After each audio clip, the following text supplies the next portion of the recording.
may pag-asa pa ba ang Pilipinas? Oo naman, hanggat may mga Pilipinong masisipag magtrabaho para may manakaw ang mga politiko.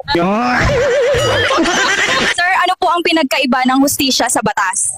Ang batas nakasulat sa libro, ang hustisya nakasulat sa tseke.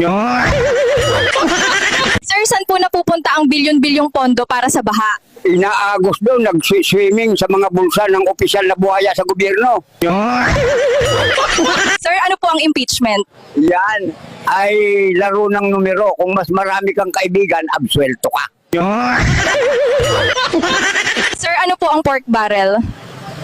Yan ang taba ng budget na pinaghahatian ng mga buhaya sa gobyerno. Sir, kung magkakaroon po ng totohanang lifestyle check bukas, ano po ang mangyayari? Baka mauubusan tayo ng opisyal sa gobyerno.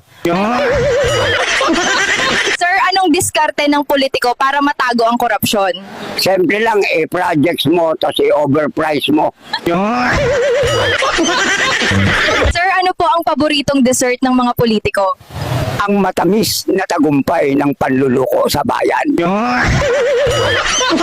Sir, ano po ba ang silbi ng lifestyle check sa mga politiko? Pang media lang yan para masaping may ginagawa sila kahit wala namang nakukulong. Sir, bakit yung mga anak ng politiko laging kasama sa mga event?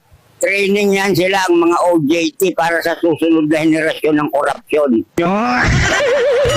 Sir, anong style ng iba para makakurakot ng tahimik? Gagawa ng foundation, pero ang pundasyon, bulsa.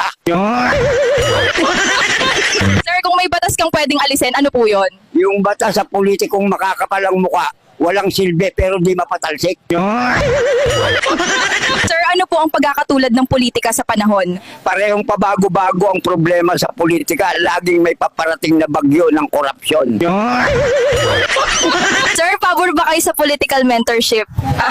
Kung ang mentor magnanakaw, graduate ka rin ng magnakurakot, laude. Sir, ano ang sikreto ng long term sa politika? Magpanggap kang makatao kahit pera ang hanap mo. Sir, bakit parang palaging gutom ang mga politiko? Kasi kahit busog na sa pundo, gusto pa ng dessert sa kickback. Sir, anong palusot kung tinanong saan napunta ang pondo? Na-realign po, ibig sabihin naligaw papunta sa bulsa.